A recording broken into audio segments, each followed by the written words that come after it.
ओम साई राम। हम अपने YouTube channel ऐसा भी होता है के माध्यम से एक सच्ची कहानी सुन रहे हैं। इस कहानी में हम सुनेंगे कि एक भगत अपने इष्ट देव से कुछ पूछ रहा है और अपनी शंका को दूर करना चाहता है। यह एक ऐसे भगत की कहानी है जो साधारण सा आदमी था, न तो पूजा पाठ जानता था न भक्ति करना जानता था, लेकिन दिल का साफ था। और इसी बात से दूसरे लोग उसका लाभ उठाते थे और अपना स्वार्थ सिद्ध कर लेते थे। लेकिन वह सब कुछ जानता था, फिर भी खामोश था। उसने अपने इष्ट देव से कहा, बाबा मैं कुछ पूछना चाहता हूं। तो इष्ट देव ने कहा, हाँ बेटा पूछो। तो उस भगत ने कहा, आदमी एक झूठ बोलता है और उस झूठ को सच साबित करने के लिए उसको 100 झूठ बोलनी पड़ती है।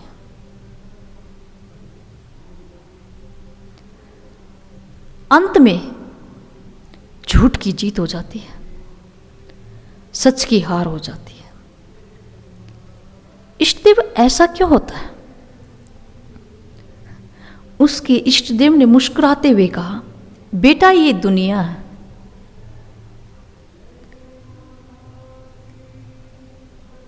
इसको समझना और इसके चक्रव्यूह को पार करना बड़ा ही मुश्किल खेल है। जो अपने स्वार्थ को सिद्ध करता है, दूसरों का लाभ उठाता है, लेकिन वह यह नहीं जानता कि कर्मों की खेती सबको काटनी पड़ती है। प्रत्येक जन्म के कर्मों का हिसाब किताब देना पड़ता है।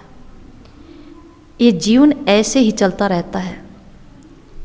ये आत्मा जन्म लेती रहती है, कर्मों की खेती काटता रहता है, फिर जन्म लेता है, फिर कर्मों की खेती काटता है। ये जीवन का चक्कर चलता रहता है। जब वह 9 महीने मां के गर्भ में रहता है तो वह ईश्वर को पुकारता है, हे प्रभु मुझे इस अंधेरी गुफा में नहीं रहना है,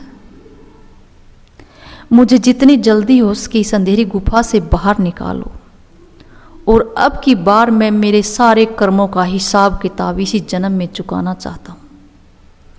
लेकिन वह जीव जो धरती पर आ जाता है धीरे धीरे बड़ा होता है और मोह माया के चक्कर में पड़ जाता है।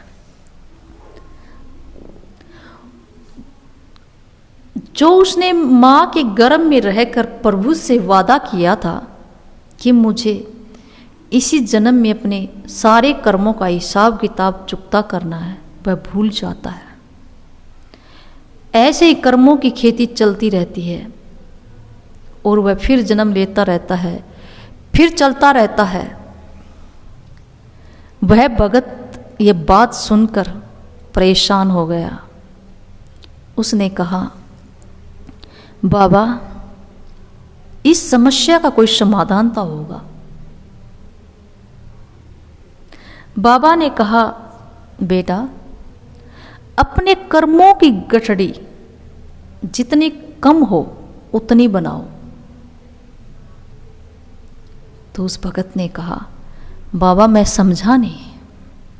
तो उसके इष्ट देव ने कहा, बेटा कहते ना जैसी खेती हम बोते हैं वैसे ही पाते हैं।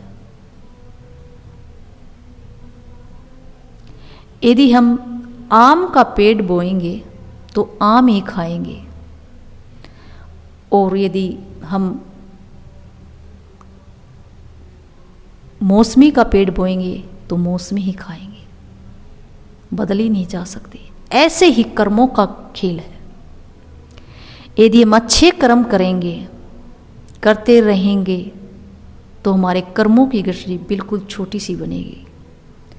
यदि हमने बुरे कर्मों की खेती लगा दी तो वह गठरी इतनी भारा हो जाएगी कि हम ईश्वर के दरवाजे तक पहुंच ही नहीं पाएंगे, रास्ते में ही खुल जाएगी। और ये कर्मों की गठरी में दूसरा कोई सहयोग नहीं कर सकता। ये तो हमें ही लेकर जानी पड़ेगी।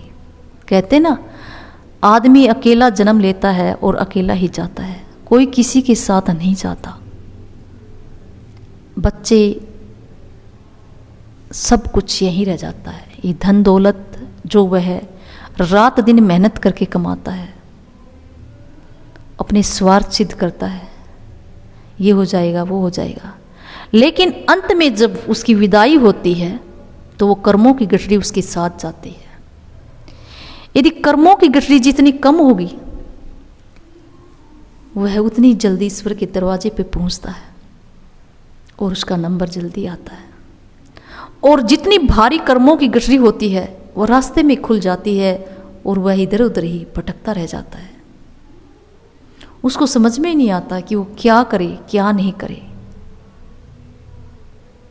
सारा कर्मों का खेल है बेटा। ये मनुष्य जीवन ऐसा है कि सब दूसरों पे एक दूसरे पर आरोप लगाते हैं कि उसकी वजह से ये हो गया, उसकी। कोई किसी का खेल नहीं रचने वाला, वो मालिक ने सबका खेल रच रखा है। ऊपर वाले ने हर कड़ी जोड़ रखी है, किसी के हाथ में कुछ भी नहीं है। हाँ, अच्छे कर्मों की कलम हमारे हाथ में है।